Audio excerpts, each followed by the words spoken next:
हो कि नेपाल भी श्रीलंका और बांग्लादेश की तरह हो जाए। नेपाल का भविष्य क्या होगा अगर ये हिंसा ना रुकी, उसको समझना है तो फिर श्रीलंका और बांग्लादेश समझना पड़ेगा। श्रीलंका में 2022 में युवाओं ने भ्रष्टाचार और आर्थिक कुप्रबंधन के खिलाफ प्रदर्शन शुरू किया था। शुरुआत में वहां भी प्रदर्शन शांतिपूर्ण था, लेकिन फिर हिंसक हुआ। सरकारी इमारतें जली, मॉल्स लूट लिए गए। नतीजा ये हुआ कि अर्थव्यवस्था जो है वो सिकुड़ गई। महंगाई 70% तक बढ़ गई। खाने से लेकर ईंधन की किल्लत हो गई। विदेशी मुद्रा भंडार खत्म हो गया और 25% आबादी श्रीलंका में गरीबी में चली गई। श्रीलंका में बच्चे कुपोषित होने लगे, बेरोजगारी चरम पर पहुंच गई। IMF ने $3 बिलियन का पैकेज दिया, लेकिन रिकवरी आज भी अधूरी है। नेपाल की अर्थव्यवस्था भी आने वाले पर्यटकों से है, पर्यटन पर है। रेमिटेंस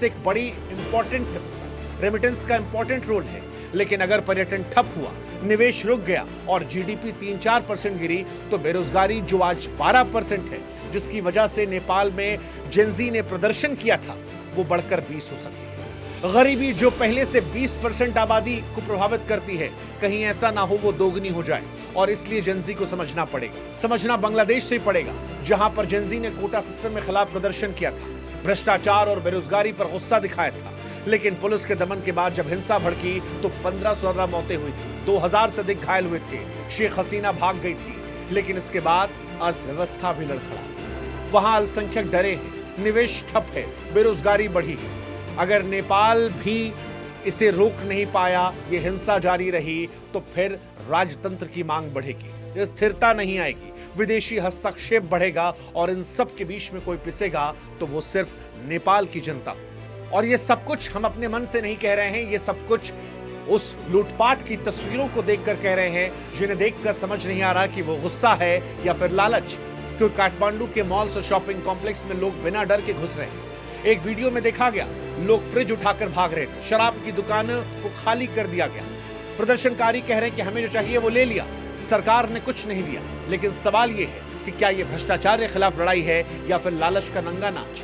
कांतिपुर मीडिया हाउस को जलाया गया क्योंकि प्रदर्शनकारियों कहना था युवाओं की आवाज नहीं उठा रहे। लेकिन अब सोचना होगा कि क्या आग लगाने से आवाज बुलंद होगी? पशुपतिनाथ मंदिर पर हमला क्यों किया गया? गुस्सा सरकार से है तो मंदिर के दरवाजों को खड़खड़ाने या तोड़ने का मकसद क्या था? ये मंदिर सिर्फ धार्मिक स्थल नहीं है, बल्कि नेपाल की सांस्कृतिक पहचान है। इसे तोड़ना नेपाल के इतिहास को मिटाना होगा। पर्यटकों के साथ नेपालियों को हमदर्दी दिखानी होगी। एक दर्दनाक तस्वीर तब निकल कर आई जब उपासना गिल नाम की एक भारतीय वॉलीबॉल लीग होस्ट जो पोखरा में फंस गई थी, उनका होटल जल गया। उन्होंने भारत सरकार से गुहार लगाई, फंसे भारतीयों को बचाया जाए। ये तस्वीरें परेशान कर रही हैं। और क्या जेनजी तुम ये नेपाल बनाना चाहते हो, जहां पर्यटक डरे, निवेशक भागे, अर्थव्यवस्था डूब जाए? देखो, मैं फिर कहूंगा, हम तुम्हारे साथ खड़े थे। तुम्हारा गुस्सा जायज था, लेकिन ये लूटपाट, ये तोड़फोड़, ये तुम्हें कहां ले जाएगी? नेपाल का भविष्य तुम्हें बचाना है। नेपाल के जेनजी आज हम तुमसे कहते हैं, नेपाल को बचाना है या बर्बाद करना है, ये तुम्हारे हाथों में। तुमने करके दिखाया, तुमने बताया दुनिया को कि ताकत तुम्हारे पास थी। तुमने सरकार को झुकाया, लेकिन अब वक्त है उस ताकत को सृजन में बदलने का। लूटपाट, आगजनी से नेपाल में कुछ नहीं होगा। काठमांडू की सड़कों को फिर सजाओ।